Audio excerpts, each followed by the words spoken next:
क्षैतिज तल पर स्थित किसी वस्तु का एक वृक्ष के शीर्ष से अवनमन कोण 60 डिग्री है। क्षैतिज तल पर स्थित किसी वस्तु का, क्षैतिज तल पर एक स्थित कोई वस्तु है, इस वस्तु का एक वृक्ष के शीर्ष से, एक वृक्ष ले लो, ये वृक्ष है, ठीक है, ये वृक्ष, इस वृक्ष के यहां पे एक बिंदु ले लेता हूं क्षैतिज तल पे, और एक वृक्ष के शीर्ष से, ये वृक्ष का शीर्ष है, इससे अवनमन कोण, इसका वृक्ष का क्षैतिज ऐसे होगा, ऐसे, ठीक है, ऐसे ऐसे होगा, इसका अवनमन कोण कितना है, इसने कहा है 60 डिग्री, यानी ये 60 डिग्री है, ठीक है। ये क्षैतिज तल पर स्थित किसी वस्तु का, क्षैतिज तल पर एक कोई वस्तु है, ये यहाँ पे, ठीक है, एक वृक्ष के शीर्ष से, एक वृक्ष का जो ये शीर्ष है वो यहाँ है, इससे अवनमन कोण नीचे की ओर होता है, तो इसका ये ऐसे ऐसे क्षैतिज होगा, ठीक है, तो ये अवनमन कोण ये 60 डिग्री है। 20 मीटर नीचे उतरने पर अवनमन कोण, अब वृक्ष से थोड़ा सा 20 मीटर नीचे उतरे, कितना, 20 मीटर, तो मैंने यहाँ तक लिया, ये 20 मीटर, ठीक है। इस 20 मीटर नीचे उतरने पर क्या होता है, उतरने पर अवनमन कोण 30 डिग्री हो जाता है, यानी कि ये अवनमन कोण की बात हुई है, तो अवनमन कोण नीचे की ओर होगा, तो ये क्षैतिज से होता है अवनमन कोण, तो ये अब 30 डिग्री कितना हुआ, 30 डिग्री हो जाता है, ऐसे। तो पहले, हाँ,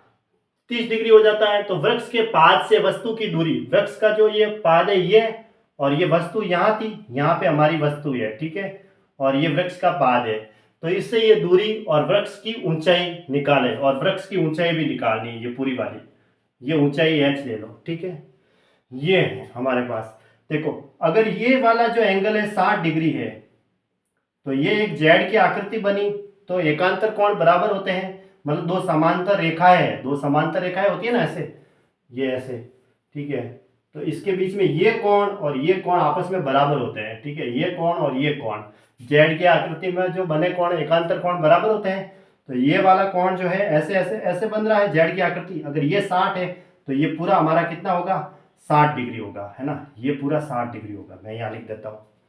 ठीक है, पूरा कोण ये वाला। अब ये कोण अगर 30 डिग्री है, तो इसमें ये जेड की आकृति बन रही है, तो फिर ये कोण भी कितना होगा, 30 डिग्री होगा, ठीक है, यहाँ तक तो हम पहुँच गए।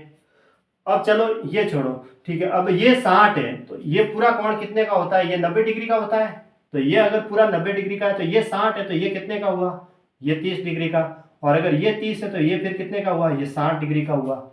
क्योंकि ये कोण पूरा 90 डिग्री का होता है, ये तो 30 डिग्री का दे रखा है, तो बचा हुआ ये 60 डिग्री का, और अगर ये 60 का है तो ये 30 डिग्री का, 60 और 30 90, और 30 और 60 90, ठीक है। अब अगर ये, अब इसको थोड़ा हम ऐसे मोड़ते हैं, ठीक है, कैसे, ऐसे, हमने ये पढ़ा ना अभी, ऐसी स्थिति होती है हमारे पास, अगर ये कोण बीटा है और ये अल्फा है, और ये यहाँ तक दूरी अगर डी है, और हमें अगर h निकालनी है डायरेक्ट, तो h बराबर क्या पढ़ा हमने, d बटा cot beta minus cot alpha, ये हमने डायरेक्ट फॉर्मूला पढ़ा, ठीक है। तो अब ये दूरी होती है h, अगर मैं ये निकालना चाहूँ तो ये तो दे रखी है, अब इसको तो हमने h मान लिया, ठीक है, इसको बोलिए हटा दो। अगर मुझे ये दूरी निकालनी है, और ये दो एंगल तो दे रखे हैं, एक और दो, क्योंकि इसमें भी दो एंगल होते हैं, एक और ये दो, ये बाद वाला बीटा और आगे वाला पहला है वो अल्फा, इन दोनों के बीच ये दूरी है d, और ये दूरी हमें निकालनी है, तो ये दूरी अगर निकालनी है तो ये तो d दे रखी है, ये पहला एंगल, ये दूसरा, मतलब ये बीटा और ये अल्फा, ठीक है, तो डायरेक्ट मैं ये दूरी निकाल देता हूँ, इसको नाम दे देता हूँ मैं,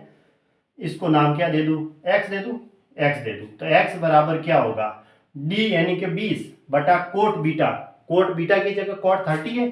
कोट 30 लिख दो, माइनस कोट अल्फा की जगह 60, तो 20 बटा कोट 30 की वैल्यू क्या होगी, √3, और कोट 60 की वैल्यू 1 बटा √3, तो अब ये √3 एलसीएम आके ऊपर चला जाएगा, तो 20 √3 बटा √3 को √3 से गुणा करेंगे, 3 में से 1 गया 2, तो ये कटा तो कितना आया, 10 √3, ठीक है, 10 √3 तो आ गया, √3 की वैल्यू कितनी होती है, 1.73 अब इसको सॉल्व किया तो कितना आया, 17.32 मीटर, ठीक है, तो हमारी ये दूरी तो आ गई 17.32 मीटर,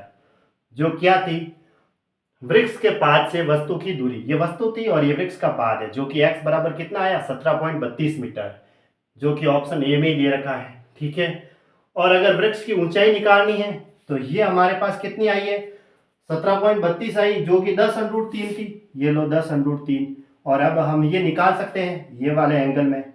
क्योंकि ये 60 डिग्री है और ये 90 डिग्री है, तो 90 और 60 के बीच में ये आधार हो गया और ये लंब हो गया। तो tan थीटा बराबर यानी tan 60 बराबर क्या होता है, लंब बटा आधार। लंब तो है 10√3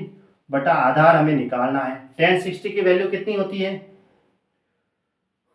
√3, ठीक है। 10√3 बटा ये ऐसा कैसा, √3 से √3 कट गया तो ये बराबर कितना आया, 10 आ गया। अब ये 10 आ गई और ये यहाँ से यहाँ तक 20 और ये 10,